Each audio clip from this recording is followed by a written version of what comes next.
avec mon mari, nous avons créé une association qui avait pour but d'amener des gens qui rendent la vie plus vivante et de leur donner la parole. Et donc, nous avons invité Christiane Singer, enfin beaucoup, puis Rabi, Annick de Sounel, enfin beaucoup de conférenciers. Et parmi eux, nous avons invité Ngosem Sarah Kabuta, qui rentrait d'Afrique et qui était tout ému d'une histoire qui lui était arrivée.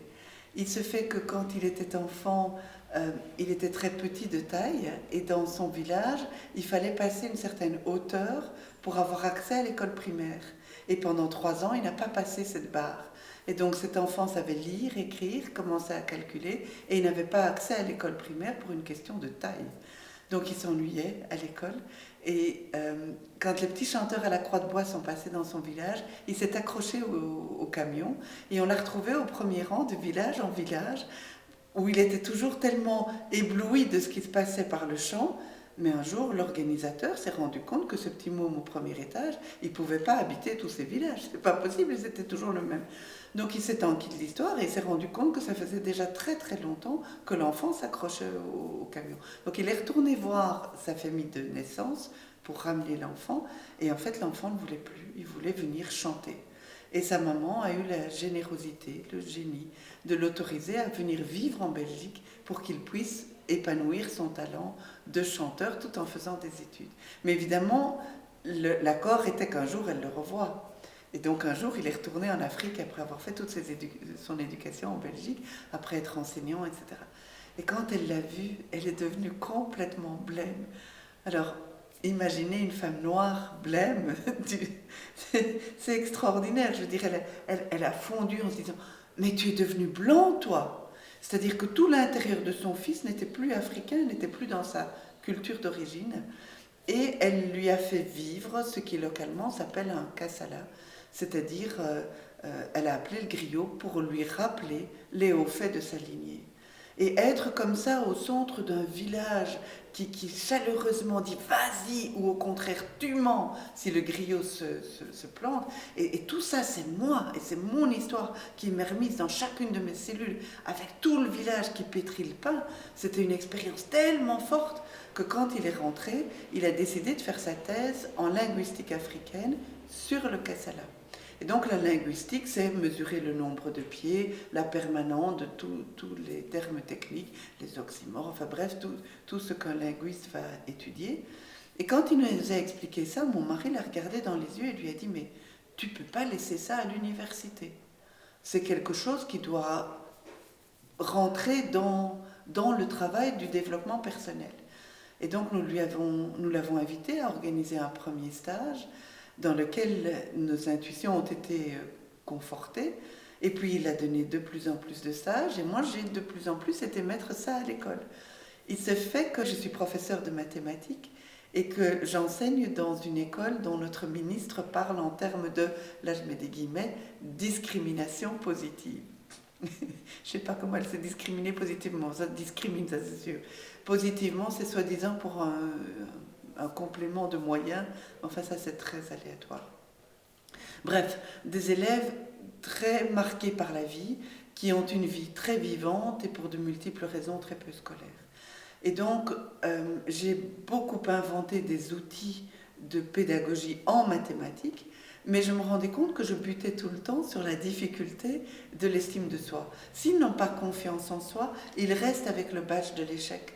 Et ils veulent m'amener dans le clan de l'échec pour que je leur confirme qu'avec eux, ça ne vaut pas la peine, plutôt que de dire « Ok, avec cette femme-là, on va tenter l'aventure ».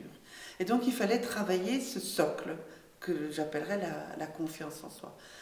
Et puis, ça, c'est la femme prof de maths, et l'épouse organisatrice de conférences entend l'histoire de ce qu'a vécu Jean Kabuta. Je commence à mettre les deux ensemble, et je propose des séances d'auto-louange. C'est d'ailleurs un nom qui m'a été proposé par Jean Kabuta, avec ce rappel de ce qu'était la louange du temps du roi David. C'est-à-dire cette façon de prendre la totalité de la vie et de lui trouver sa saveur sacrée, sa saveur de vivance. Au lieu de faire du copier, au lieu d'amener de l'africain en Europe, d'accord, ce qui est important, c'est de trouver les formes européennes une réconciliation avec la terre de nos ancêtres. C'est pour ça que ça s'appelle de l'auto-louange et pas du kassala, parce que nous ne faisons pas du kassala, ça nous est impossible.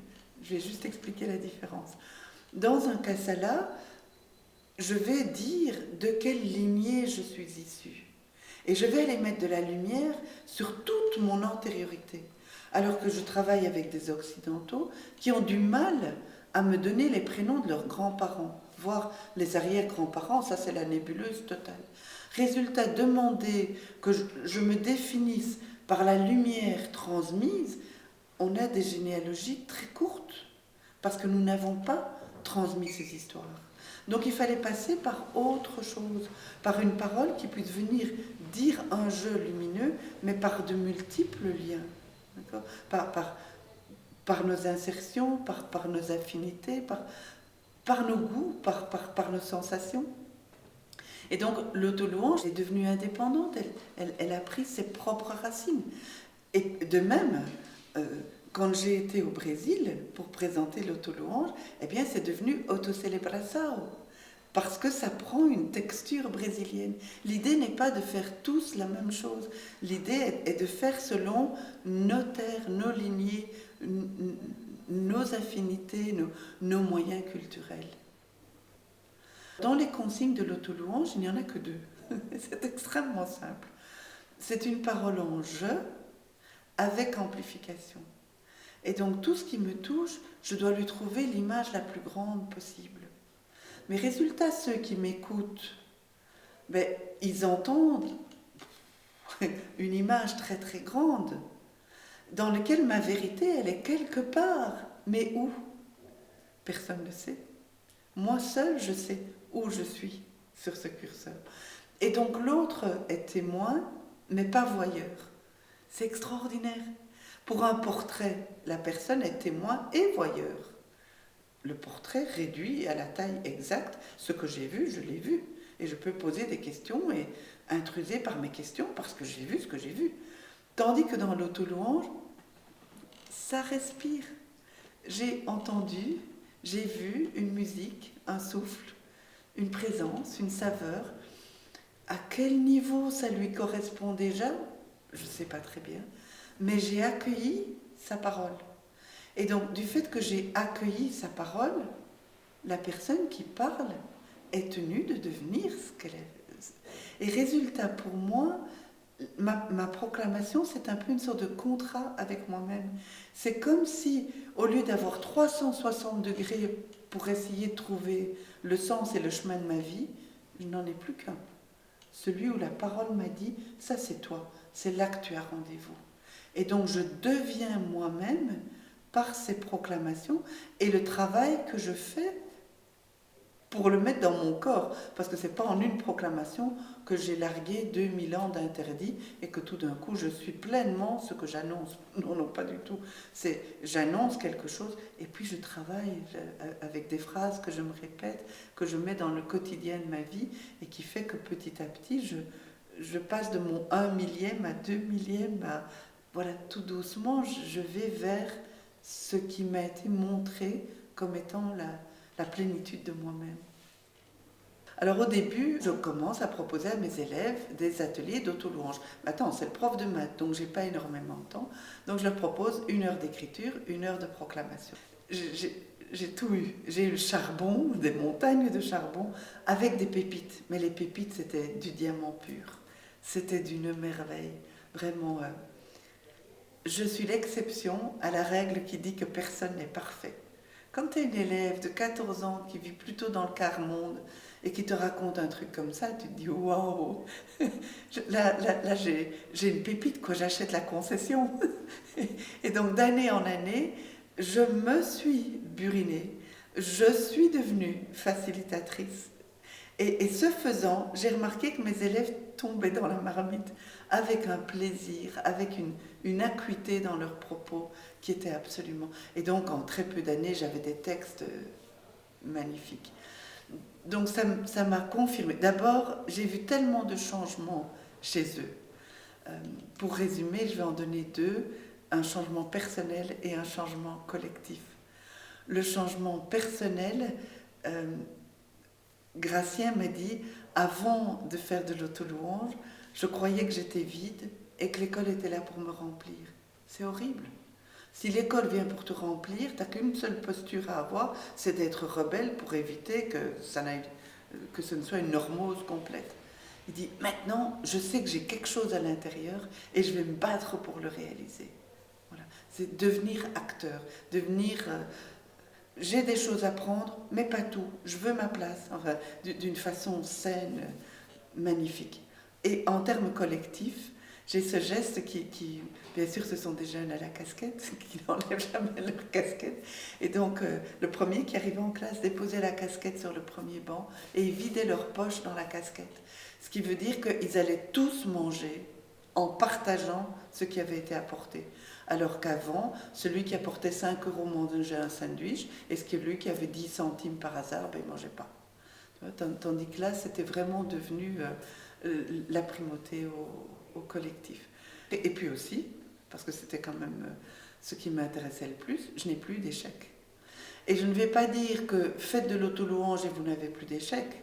Je vais dire, par l'auto-louange, c'est créer un autre regard entre nous, qui leur a montré la valeur du collectif. Et comme j'ai stimulé le collectif dans les apprentissages en mathématiques, en mettant en place toutes sortes d'outils typiquement de pédagogie mathématique facilitant la solidarité, tout ça mis ensemble a permis que ces élèves sortent de l'ornière de l'échec.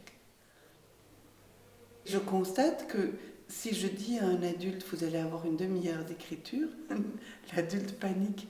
Qu'est-ce que je vais dire avec une page blanche en une demi-heure? Donc je me suis beaucoup posé la question de l'accompagnement de l'écriture.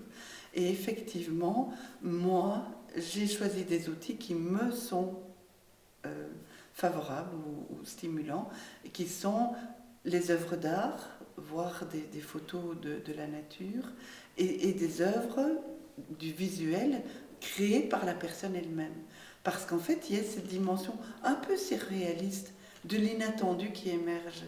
Et dans cette faille, tout d'un coup, la personne laisse monter des choses. Et ça, c'est magnifique, parce que l'inconscient vient dire des choses que je sais, mais que je ne sais pas que je sais. Et donc, une fois que ça se met sur le papier, c'est comme si je me révèle à moi-même. Voilà ce que j'essaye de créer par les supports, qui est cet étonnement de faire monter une parole, qui est ma parole de vie, qui est mon axe, qui est ma mission, qui est le rendez-vous avec moi-même. Maintenant, comme le support n'est pas du tout obligatoire, l'obligation c'est la proclamation. Et donc, différentes personnes maintenant sont en train d'essayer différents supports. Alors, dans un mois à peu près, va sortir un livre qui s'appelle « Loué sois-je », où 25 personnes me disent comment elles ont été vers cette proclamation dans une école supérieure à Paris, dont de la réinsertion sociale pour des footballeurs, dans l'accompagnement du sida, dans la médiation en justice. Alors il est évident que chaque contexte va voir différemment la notion de proclamation et la notion de support. L'auto-louange est une proclamation. Et dans la proclamation, je suis disponible à la parole et je m'adresse à l'autre en me postant en dignité. Ce n'est pas du tout une forme d'arrogance, c'est plutôt un jeu traversant. Guylaine Delage dit un jeu qui champanise et qui, parce qu'il dit quelque chose qui me traverse, peut être entendu par l'autre, qui peut en devenir propriétaire. Il n'y a pas de copyright dans l'auto-louange. Si ma parole touche l'autre, ben, instantanément, elle est propriété de l'autre. Et donc, c'est dans cet échange que se passe l'auto-louange. Maintenant, moi, je ne suis pas capable de rentrer dans un collectif, de me déposer et de laisser monter cette parole. Il y a quelque chose en moi qui est encore trop fragile. Il ne faut pas oublier que nous avons été marqués par 2000 ans d'interdits. Et Christiane Singer dit très très bien la perversion des mots. C'est-à-dire que le mot prostaturé, c'est magnifique. Prostaturé, c'est celui qui sent qu'il a quelque chose dans lui qui nécessite qu'il se mette en avant pour le collectif. Le collectif à recevoir de sa singularité, prostaturer. Et c'est devenu se prostituer, c'est-à-dire exactement l'inverse. Et donc quand on se rend compte que la sève de nos mots a été à ce point tordue, pervertie, dans une culture qui nous a mis dans des toutes petites boîtes où on peut prétendre à une hyper spécialité, mais de très peu de choses. Donc on est vraiment tout le temps à la limite de nos compétences et de notre médiocrité. Et nous vivons en négociant ça. Alors qu'à l'intérieur de nous, il y a une nappe infinie, une extension absolument extraordinaire à laquelle chacun d'entre nous peut prétendre. Mais pour ça, il faut retrouver une parole digne, une parole où les mots disent ce qu'ils disent. C'est très difficile pour des gens qui ont totalement imbibé les perversions des mots comme nous les vivons. Donc c'est difficile de faire le pas et d'aller vers ce bon sens, cette simplicité, cette humilité de l'auto-louange. Résultat, j'ai besoin d'aider à la démarche. Pas chez les enfants, pas chez les ados. Les ados, ils sont tout de suite, mais comme dans une fontaine de jouvence. Enfin, la vraie parole. J'ai entendu un adulte qui était resté un grand ado me dire après 2 jours de formation, ce sont les 2 seuls jours de ma vie où je ne me suis pas senti fou. C'est-à-dire où enfin, la parole comme je la sens dans moi, elle est parlée dehors. C'est incroyable. C'est-à-dire que ceux qui sont encore détenteurs de cette saveur se vivent comme fous. Et donc pour nous qui voulons y contacter, l'approcher, eh bien c'est un travail de décapage, de lâcher prise, de cocooner, d'oser se prendre en bien avec soi-même. Une pratique qui me touche par sa simplicité et son évidence, c'est de se donner, et ça j'inviterai les personnes à essayer, parce que c'est trop délicieux, c'est juste de donner quelques minutes, entre 5 et 10 minutes. Un bout de papier, une plume, un endroit confortable, pas l'ordinateur parce que là on monte dans la tête, hein, un endroit confortable, et le plaisir de se dire, un peu comme une espièglerie, un petit goût d'enfant. Là je vais donner une petite anecdote. Juste avant sa mort, Borges a dit, si seulement j'avais su, j'aurais marché plus souvent dans les flaques, j'aurais mangé plus de crème à la glace et moins de haricots. Eh bien, si on pouvait se proposer 5 minutes de crème à la glace, d'accord, une petite espièglerie, un moment d'enfance, aller se mettre quelque part et juste se dire, même si c'est complètement fou, j'ai envie d'essayer. Laisser la plume courir sur le papier, du cœur à la plume, tout ce que le cœur a envie de dire, mais attention, en jeu. Donc vraiment sentir, qu'est-ce que je sens là maintenant ? Je sens de la jubilation, je sens de l'envol, je sens de la liberté, je sens de la tristesse. Ce que je sens, comme je le sens, je sens de la colère, mais pas s'en tenir là, amplifié. D'accord ? Je sens de la colère, je suis l'Etna qui pète, je vais envahir toute l'Italie, voire la Grèce en prime. Je sens un petit frisson de froid. Je suis un ours polaire adossé à la banquise. Ça va vraiment s'installer dans ce qu'on sent et lui donner ludique, laisser venir, s'amuser à mettre les images en grand, ne pas être sur un petit bateau mais hisser la grand voile. Alors il y a 2 pratiques après. Soit on va le lire à un voisin en disant c'est pas ce que j'ai écrit, c'est complètement amusant, mais écoute.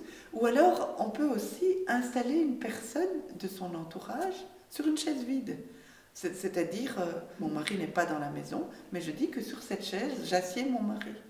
Et je vais proclamer face à mon mari. Pour mon âme, ça fait déjà un sacré boulot.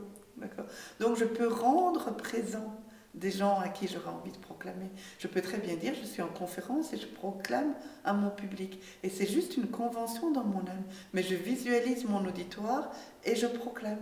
Je n'aurai pas la même proclamation que si je suis toute seule dans ma salle de bain.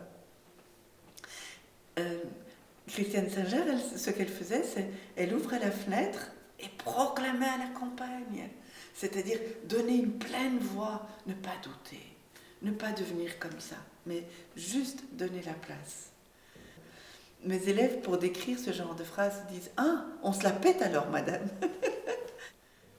C'est intéressant que les zones où l'auto-louange, que ce soit en Afrique, que ce soit dans la cordillère des Andes, que ce soit dans certaines tribus asiatiques, que les zones où l'auto-louange est restée vivante jusqu'à aujourd'hui sont les zones où l'arrogance est à 1000% proscrite. Par exemple, dans un village africain, si un enfant se promène en disant aux autres « Garez-vous, mon papa il est gendarme », ça va ? Eh bien, tous les adultes ont fonction parentale et le premier adulte qui entend cet enfant le remet immédiatement à sa place. Tu es un parmi nous et les autres sont tes frères, tu ne joues pas ce jeu-là. Et c'est eux qui ont gardé l'auto-louange. Ça montre bien que ce n'est pas une pratique de modestie, mais d'humilité. La modestie, c'est l'humilité mal comprise. C'est dis donc, tu prends trop de place, force-toi, d'accord ? Et alors on finit par vivre comme ça, mais en pensant mal des autres, en ayant beaucoup d'amertume. Ça, c'est la modestie. L'humilité, c'est la lumière qui est dans le jeu, elle est faite pour briller. Donc je la donne, et puis vous la prenez. Si vous ne la prenez pas, c'est votre problème. Mais j'ai aucune volonté d'envahir quelque... Mais un phare qui n'éclaire pas, c'est dommage quand même. Voilà, ça c'est l'humilité. Donc j'ai une fonction de vie, je la donne. Et ce faisant, j'essaie de réveiller le message, la mission de vie chez l'autre. Ça c'est l'humilité. Ce qui m'a beaucoup touchée dans la pratique de l'auto-louange, c'est comme si elle venait équarrir tous les faux semblants, toutes les médiocrités, tout ce qui voile, qui empêche de goûter, de saisir. Et tout d'un coup, je suis avec un vrai oui ou un vrai non. Et donc, je fais des choix. Je ne suis plus quelqu'un qui ne va pas voter, qui est dans la plainte, qui trouve que c'est les autres. Ah non. C'est là, quel goût ça a.